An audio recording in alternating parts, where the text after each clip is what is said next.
Well, you can drop anywhere on the map you want, and the question is, will there be another team there? These teams have been VOD reviewing, they've been practicing, they've been scrimming, but the first circle could change everything. Take a quick look at our map view, and Tiff, it seems like we're headed to the east. We definitely are. We've seen these throughout our lower bracket round 2, and more often than not, we've seen them pull to military base, and we've also seen them down towards Manor, across the waterway towards Ranch. Now, a couple of squads we did see on that south side already locking it in are going to be Team Colony 2K and Team Rated running back Manor. But hot drops, you asked for them, and here they are. All right, Locked already getting mixy. 1, 2, 3. Can we get a full team wipe without losing a teammate? I think we can. What a team fight early for Team Locked.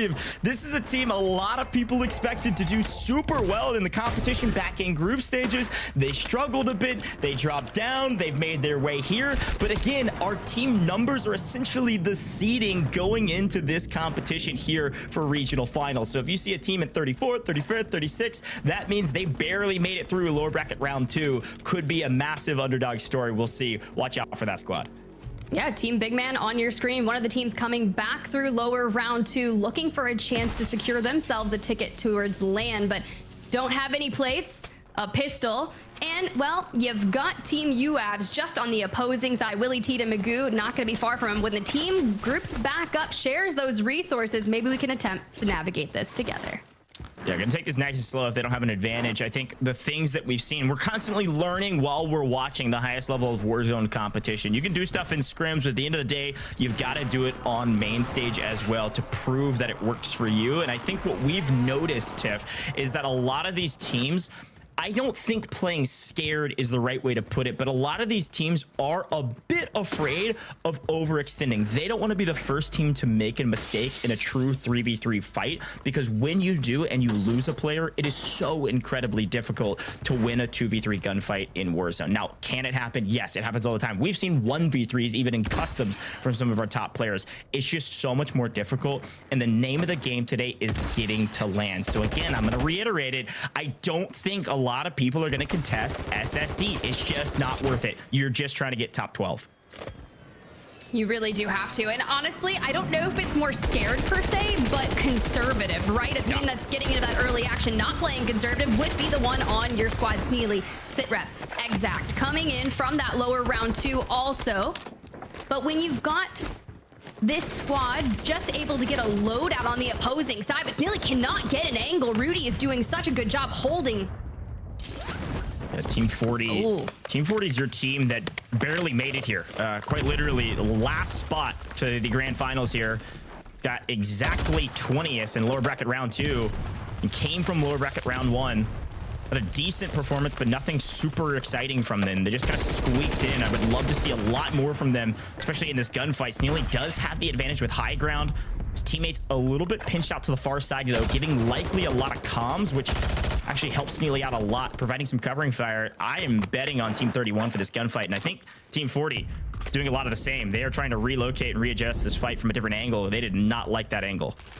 Yeah, this is kind of a stalemate, right? They've tried to take this engagement so many times, but no one is able to open the door or turn the tide of the fight by grabbing a knock. And quite frankly, we're almost wasting too much time here in Riverside. I would really like to see this either just kind of go the separate ways or just full send it, because some other team is likely going to want to get in on this. Yeah, it's one of those fights where it's like maybe you take this fight until this next circle closes, which is the next about 15 seconds. But I think small talk wise, they've got to be discussing, is this even worth our time? And that's kind of what you were talking about, Tiff. It's like, do we just sit here in this stalemate and waste our time, waste our resources, not getting more cash, fighting a team where we really don't even get a knock? I mean, if you land a headshot, maybe. But quick look, our top slaying team, one of our top slayer teams at the very least, Unrational Scummin, Least Scummin, already into the gulag and loses it because of Molotov hits him square in the face. A brutal loss there from one of our top teams. Watch out for that squad here in map number 1.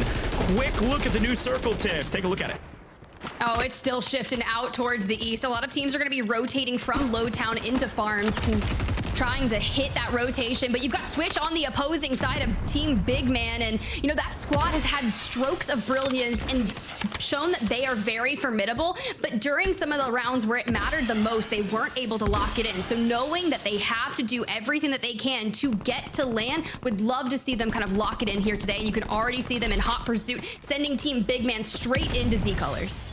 Yeah, nice potential third party, and I think Big Man Squad, I think it's a great shout. They pushed him out, and the Big Man Squad saw another team over here. We're a bit worried, and then they're like, wait, maybe we just send this fight instead, try to get the wipe before that Swish'em squad gets to our backs. But unfortunately, don't have a great angle, and Ria's in trouble here for Team Colors.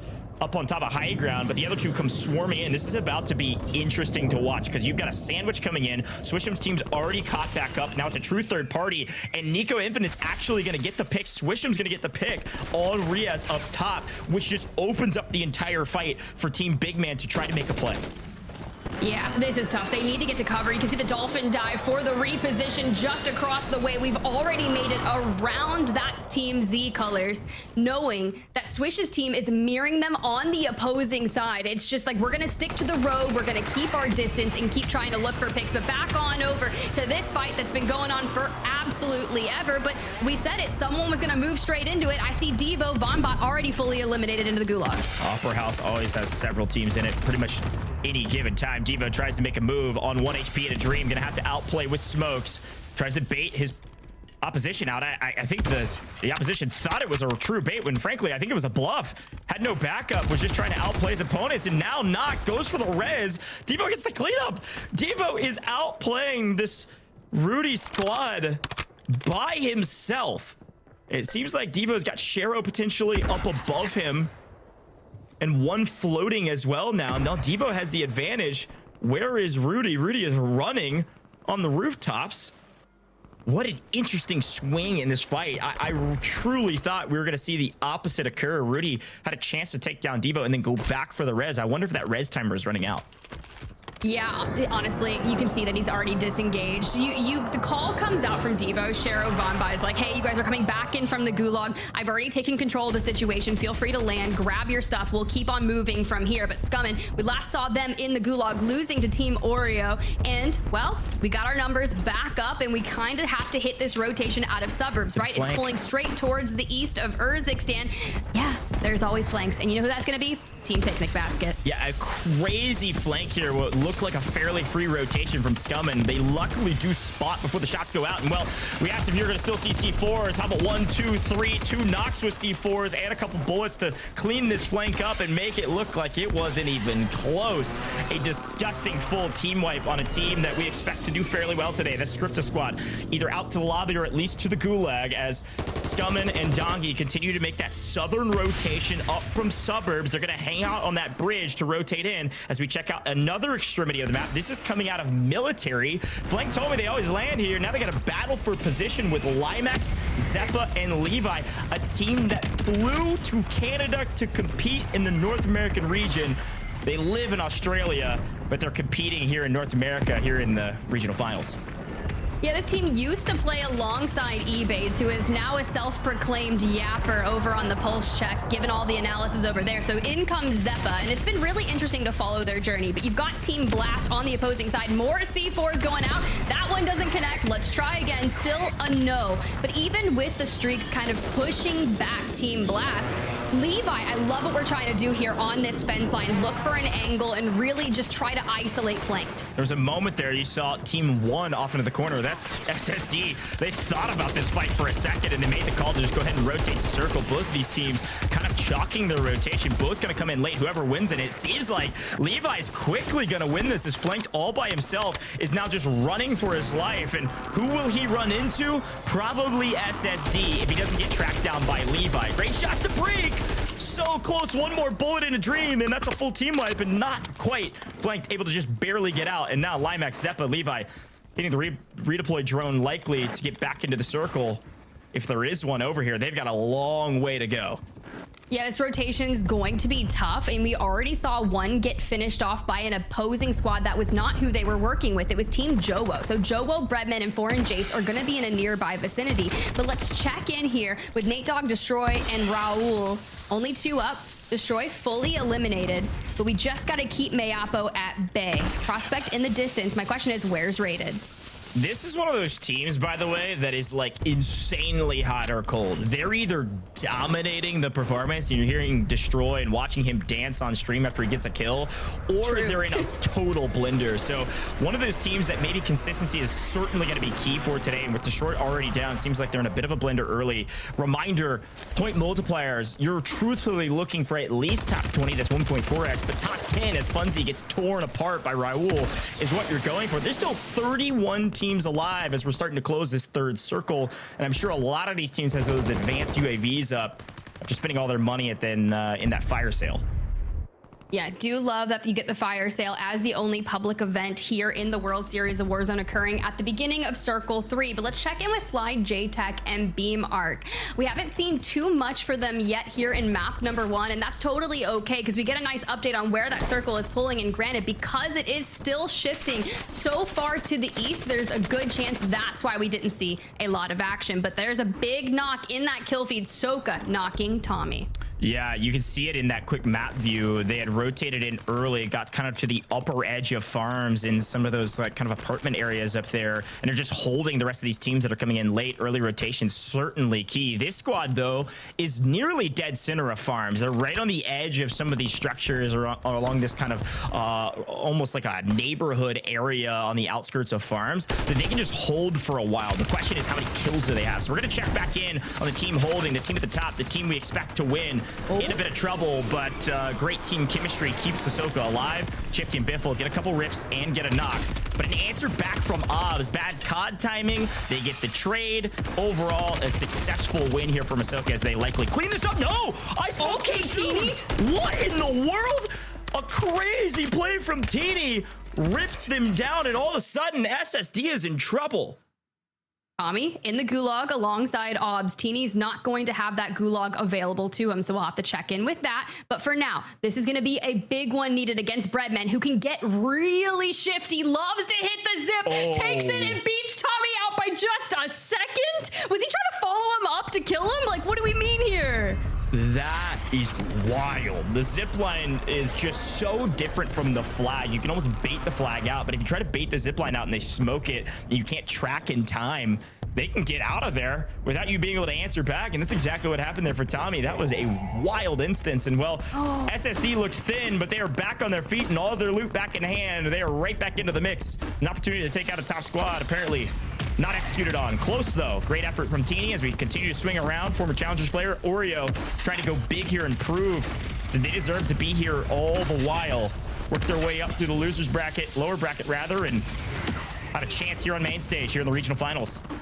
This is quite interesting, right? Because Oreo is going to be the player that took down Scummin from Team Unrational in the gulag, but you've got Team Unrational now at their backs, but then you have Team Allman towards their west, and we're still looking for some cover to work with before securing a building of our own.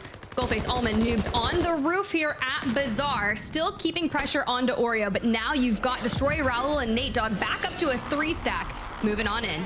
Yeah, and this is the mark of a fantastic team, is being able to restabilize when you're down in numbers, always making sure you have the right amount of cash, getting to buy stations, getting your team back on your feet, getting a breath, and then moving again. And that's exactly what's happened for Team Destroy. So you can see Watch Waldo falling in the kill feed, several players falling off into the outer edges kind of this zone, but a couple of these teams that have held down Bazaar, and then I see Big Man has made a massive rotation all the way to dead center of zone, just waiting on their quarry. A battle for Bazaar here is going to be massive, Tiff, because likely when this next circle closes, everybody pulling out of Bazaar are gonna have a really tough time. You want to clear Bazaar, win Bazaar, and then you have basically a free and clear rotation all the way to the finish line to likely top 10 or beyond. All right, here, just trying to stay alive, but not going to be able to do so. Sit Reps, Neely, and Co are going to be able to hit that squad wipe. Checking in here with Swag, Adrian, Sage. Sage, from that powerhouse team originally, that was your World Series of Warzone Global LAN winners, finding a new roster here, trying to get back to that global stage. Now, Goj, we did see a very similar zone to the way we have been pulling, and once Circle 5 starts to show us, I'd be curious to see if we are going farther south into the open, and it's that where we saw Team OP Marked win it in lower round 2, 3-stacking the Kar 98. Okay, it's a great call out. I think Kar98s are going to be massive with these open zones. If it does end up there, looks like our next zone has pulled, and it is pulled further east as expected. Clown team in trouble, goes off by himself to try to figure out what the heck he's going to do. He's going to run into several teams in his way. This is going to be brutal to battle through. Quick look at that map. You can see how far east it pulled. A couple people up on the hills out by the out of bounds line. That'll be a fun place to play because likely that's where it's ending. Ended in scrims. It ended in a couple of our regional lower bracket rounds. Like there's a lot of teams that have seen this zone before and they know how to play it. And the teams that early rotate are going to get paid for it in kind if they have kills already. And I think that's going to be key. A lot of these teams still looking for their first couple kills. And I'm specifically looking at Almond, Noobs, and Skullface. They've likely been in this area for a very long time, holding down Bazaar. And I don't think they have as many kills as we think they do. I love that we're going to focus on shooting out the counter UAV. It's smart. We've got the trophy system down here on the roof to alleviate some of that pressure from the lethals that may come their way. But Skullface, Noobs, Almond just looking for angles. We're not going to be safe here in just a moment's time. We have to rotate out. But knowing there's a team underneath you, how are we going to rotate around Vonbot? J-Tech looking for that early. Oreo has not left their building yet either, so the chances of being gate kept here are going to be astronomical. How do we approach it? Well, you dolphin dive straight into a knock. That is brutal. Both go diving off, both get obliterated. Luckily, Skullface has a sizable amount of cash. He's able to buy back both, and Noob still has 8 grand in pocket if he can get to another portable buy. Skullface trying to clear a pathway for them, but it's going to need a bulldozer to get through 2, 3, 4 teams trying to hold this squad out. This is brutal, but Noobs is making it look easy. Shero's team getting fully broken down limb from limb and then sold to the highest bidder. What is going on with a full breakdown from a team that had the advantage? Shero last alive in the gas. Noob's just gonna burn all the way through his gas mask to make sure this PDSing team can get eliminated. And because of that, now Almond's fallen. Now Noobs is by himself, sucking up the rest of this PDS after he goes ahead and throws another one down, Tiff. That is wild. Nothing like just under 15 seconds left on this PDS to try and withstand all the pressure from the squads. And granted, it does center up and we're not done yet, but you have heavy hitting teams like Team Destroy, Team Unrational that are going to be just outside the gas looking to hold you out. Noobs, though, looking to secure maybe a higher multiplier. And we're in the 1.4x for now, but we don't get to the 1.6 until 6 more teams fall. A battle for one of the last remaining pieces of cover. Certainly the biggest building, just barely clipped inside of the zone on one side. And it's Levi, Limax trying to contest SSD in the final positions. Will anybody ruin their averages? A 1.83 multiplier average across 21 games. Quick listen in with SSD. Let's hear their clear comms and communication. Like deep in zone PDS. Already. There's a team in a divot. There's a team in a divot close. Yeah. The solo's still there. Hey, focus on the A. D, there's a team in the divot right in front of you. 3-man in the divot. Okay. It's I'm killing the solo behind us. That's my smoke. Okay. We had a full team on the right by the heli. Yo, close on me. Oh, that's a divot. Oh my fucking goddamn. I don't get behind us. I laced the divot a little bit. People in that warehouse too. I'm trying to get blood on the divot. Yeah, I'm going towards at him. Weak as fuck right here. I'm alive. They're still in the divot. He's jump sniping. I have a trophy I can put down whenever we try pushing up.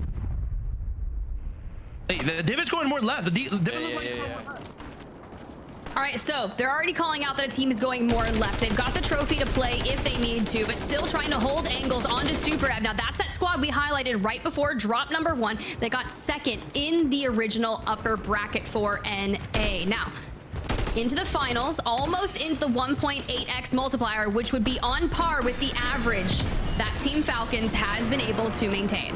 Yeah, this is a wild fight to start. You've got Team 24. Big Man has been sitting in this building waiting on the competition to get here. Either use a recon or just guess correctly. It's going to pull this far east and has the last remaining piece of cover. The question is how many kills? They had to god rotate to get there. They had to battle to get to that position. Now we'll see if they can hold it down as Super Evan on the far hand side, all 3 alive, wiping teams left, right, and center. It's going to come down to the final 6, looking for the final 5. All teams just holding, chomping at the bit, waiting to get to top 5 before opening up and going for those eliminations. SSD makes a wide rotate here left, The Falcons looking to make a play on Super Evan. This is the top team versus the second team from upper bracket. This will determine this fight. This will determine who wins this map. And will it be a C4 that gets the first knock, or will it be a play through gas? Shifty finds an angle. One flank, goes one. Looking for the second, doesn't land. Smokes galore, and now they have to make a play. And Ahsoka likely is saying, we got to turn back. We can't get flanked here. Don't open up your shoulders too much. So they don't push it, not yet.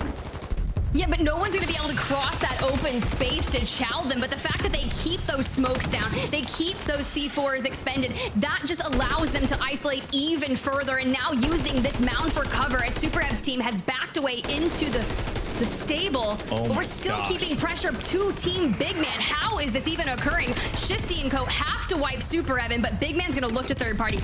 A true 3v3 inside of a small shed with Big Man way off on the far hand side. 3v3v1. Finals fight here, and a Big Man makes a play. Takes down Ahsoka. Full wipes Ahsoka. Now it's a 1v3v1, and it's all on the back of Biffle. What a ridiculous circumstance. Tip, you called it. Big Man plays spoiler and nearly hands Super Evan the win. Can Biffle 1v3 a full team? No, but he gets a full kill for a 1.8 multiplier. Incredible job from all three teams. Big Man goes big, but at the end of the day, it's Super Evan's squad. The Wolf of Warzone takes the victory. I heard people say this team might not qual. I heard people say this team doesn't have the Kim. They are showing it here again that upper bracket was not